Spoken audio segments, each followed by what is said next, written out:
Chennai RK நகர் தொகுதியில் தமிழக வெற்றிக் கழக வேட்பாளர் மரிய வில்சன் தீவிர வாக்கு சேகரிப்பில் ஈடுபட்டார்.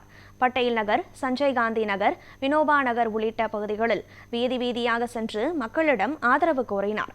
பொதுமக்கள் மலர்தூவி உற்சாக வரவேற்பளித்ததுடன் வேட்பாளர் மரிய வில்சனுடன் உரையாடினர். விசில் சின்னத்திற்கு வாக்களிப்போம் என உறுதி தெரிவித்தனர். சென்னை ஆர்கே நகர் தொகுதியில் குப்பைமேடு காரணமாக நோய் தொற்று, கொசு தொல்லை, சுவாச பிரச்சினைகள் அதிகரித்து வருவதாக கூறிய மரிய வில்சன் சுகாதாரத்தை மேம்படுத்த நடவடிக்கை எடுப்பேன் என உறுதியளித்தார்.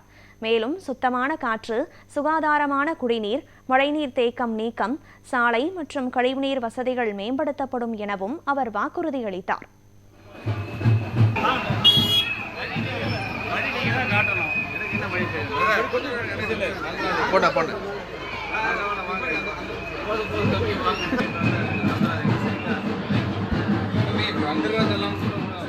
கோரிக்கை இங்கே இருக்கிற குப்பைமேடுனால அவங்களுக்கு பொல்யூஷன் ப்ராப்ளம் எக்கச்சக்கம் வருது. முக்கியமாக டைஃபாய்டு நிறைய வந்துட்டு இருக்கிறதுனால அதை அகற்றணும்னு சொல்கிறாங்க.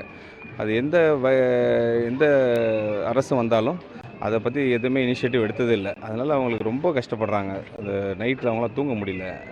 அந்த ஒரு முக்கியமான கோரிக்கையாக வைக்கிறாங்க. அடுத்தது ஆஸ் யூஷுவல் இந்த ஆர்கே நகர் ஃபுல்லும் கவர் ஆகிறது ஃபுல்லும் ட்ரக்ஸு அந்த ஒயின் ஷாப்பை சொல்கிறாங்க. ஒயின் ஷாப் முக்கியமாக மெயின் ரோட்டில் இருக்கிறத க்ளோஸ் பண்ண சொல்கிறாங்க. இங்கே பாருங்கள், சுகாதார கேடு புக்கச்சக்கம். சின்ன குழந்தைங்கள்லாம் டைஃபாய்டு வந்திருக்கு.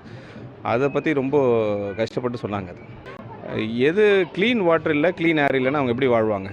அதுதான் அவங்க கேட்குறாங்க. எங்கள் அடிப்படை வசதி தான் நாங்கள் கேட்குறோம். நாங்கள் ஒன்றும் அப்பார்ட்மெண்ட்டு கேட்கல, வேறு ஒன்றும் பெரிய ஃப்ரீபீஸ் கேட்கல. எங்களுக்கு வேண்டியது ஏர் பொல்யூஷன் இல்லாத ஒரு நல்ல ஒரு ஏரும் குழந்தைங்களுக்கு இன்னேல் பண்ணுறதுக்கு, ப்ளஸ் க்ளீன் வாட்டர். ரெண்டு தான் ரொம்ப இன்சிஸ்ட் பண்ணி கேட்டுருக்காங்க. இந்த டம்ப் யார்டை முதல்ல க்ளீன் பண்ணணுன்றாங்க. ஆனால் இவங்க 2 எம்எல்ஏஸ் சரி, எம்சியும் சரி, சேர்மனும் சரி, அதை ஒன்றும் அவ்வளோ இன்ட்ரெஸ்ட் காட்டின மாதிரி தெரியல. இப்போ நான் ஸ்டடி பண்ணிவிட்டு தான் அவங்களுக்கு சொல்யூஷன் கொடுக்கணும்.